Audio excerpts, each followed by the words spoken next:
කොහොමද දැන් අවුරුද්දකට විතර කලින් උදේට නැගිටිනකොට එයාගේ අත් කකුල් මුකුත් වාරු තිබුණේ නැහැ. බෙල්ල විතරයි එයාගේ සෙලුනේ. ඊට පස්සේ අපි හදිස්සියට ගෙනිච්ච රාගම් හොස්පිටල් එකට. රාගම් හොස්පිටල් එකේ මාස දෙකක් තියාගෙන හිටියා. පරීක්ෂණ කරා ගොඩාක් ඒවා කරා. කොන්දෙන් වතුර දෙසරයක් ගත්තා. ඉන්දියාවෙත් යවුවා. ඒත් කිසිම රෝගයක් නැහැයි කියලා ඒගොල්ලෝ කිව්වේ. ඊට පස්සේ අපි එතනින් අරගෙන ඇවිල්ලා රාජගිරිය ආයුර්වේදයට ගෙනිච්චා. එතනත් අපි දවස් 45ක් තියාගෙන ට්‍රීට්මන්ට් කරා. ඊට පස්සේ එතනදි කිව්වේ ස්නායු වල පොඩි ප්‍රශ්නයක් තියෙනවා කියලා බෙහෙත් කරා. ඊට පස්සේ ඒගොල්ලන්ගේ කෝස් එක එතනින් ඉවරයි කියලා මාස 6 මාසෙන් මාසෙට ක්ලිනික් එන්න කිව්වා. ඒ අතරතුරේදී මගේ පුතාගේ යාළුවෙක් ඉන්නවා. යාළුවගේ අම්මා තමයි මේ මහසෙන්නර නමිල වේද මහත්තයා අපිට හඳුන්වලා දුන්නේ. එතනින් ඇවිල්ලා වේද මහත්තයාට අපි ගෙනල්ලා පෙන්නපුවා. වේද මහත්තයා කිව්වා යාගේ ස්නායු දුර්වලතාවයක් ඇවිත් තියෙනවා මොලේ කියලා. ඊට පස්සේ ආ ප්‍රතිකාර කරන්නම් කියලා බාරගත්තා. ඊට පස්සේ අපි ප්‍රතිකාර දිගටම කරගෙන ගියා. දැන් මගේ පුතාට ලොකු සුවයක් තියෙනවා. හොඳටම හොඳයි කියලා වේද මහත්තයා කිව්වා.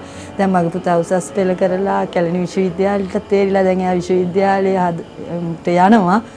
ඉතින් වේද මහත්තයා ගැන කියන්න වදන්නේ අමිල වේද මහත්තයා කියන්නේ ඇත්තටම අපිට දෙවිවරයෙක් කරගේ. ඒ අතරතුරේදී තමයි මගේ ලොකු දුවගේ කොන්දේ අමාරුවක් හැදිලා මේ දැන් බෙහෙත් ගන්න ආවේ. අද 3 වෙනි දවසේ ආපු. එයාට ලොකු සුවයක් තියෙනවා. ඒ හින්දා වේද මහත්තයා ඇත්තටම දෙවිවරයෙක්. අමිල වේද මහත්තයා කියන්නේ දෙවි කෙනෙක්.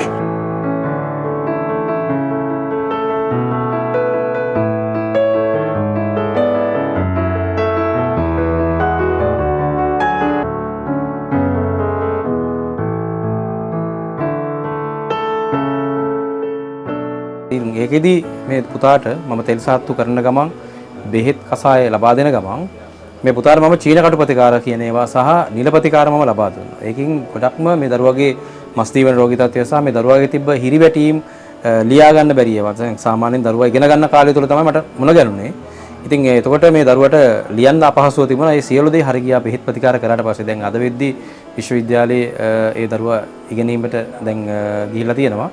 ඉතින් ඇත්තටම සන්තෝෂයි. ඉතින් ඒ නිසා තමයි නැවතත් එතුමියගේ දෙවනි දරුවව මේ ස්ථානයට සම්බන්ධ කරලා ප්‍රතිකාර ලබා ගන්න. ඉතින් ඒ වගේම මෙතුමියගේ හිතවත් ඉහෙලියන් කීප දෙනෙකුත් මේ ස්ථානයට ඇවිල්ලා ප්‍රතිකාර ලබා ගන්නවා. ඉතින් ඇත්තටම මේ වෛද්‍ය ක්‍රමය කියලා කියන්නේ සහසම්බන්ධ වෙලා කරන ප්‍රතිකාරයක්. එකක් තමයි දැන් වෛද්‍යවරයා, රෝගියා සහ ඖෂධ ටික සහ සාත්තුව මේ සියලු මේ හතරම හරියට වුණොත් තමයි මේ හරියාකාරව ප්‍රතිකාරයක් වෙලා සුවපත් වෙන්නේ. ඒක ඒ ප්‍රධානම දේ තමයි විශ්වාසය කියන එක. ඉතින් ඒක නිසා ලෝකයේ යම්කිසි වෛද්‍යකම රාශියක් ඇවිල්ලා තියෙනවා නම් මේ ඇවිල්ලා තියෙන්නේ මිනිස්සු සුවපත් කරන්න. ඒක නිසා මේ සියලු වෛද්‍ය ක්‍රම ගැන හොඳට අධ්‍යයනය කරලා, පරිසරය ගැන හොඳට අධ්‍යයනය කරලා, දේශගුණය ගැන හොඳට අධ්‍යයනය කරලා, තමාගේ මේ තියෙන බුදුදහම සහ මේ ඒ ආభాෂයත් එක්ක අනිකුත් ශාස්ත්‍රවරුන්ගේ ඒ උපදේශනයන් සහ ඒ ආශිර්වාදයන් එක්ක හරියාකාරව ප්‍රතිකාර කරනවා නම් ඕනම ලෙඩකට බෙහෙත් තියෙනවා. ඉතින් බෙහෙත් නැත්තේ නෑ.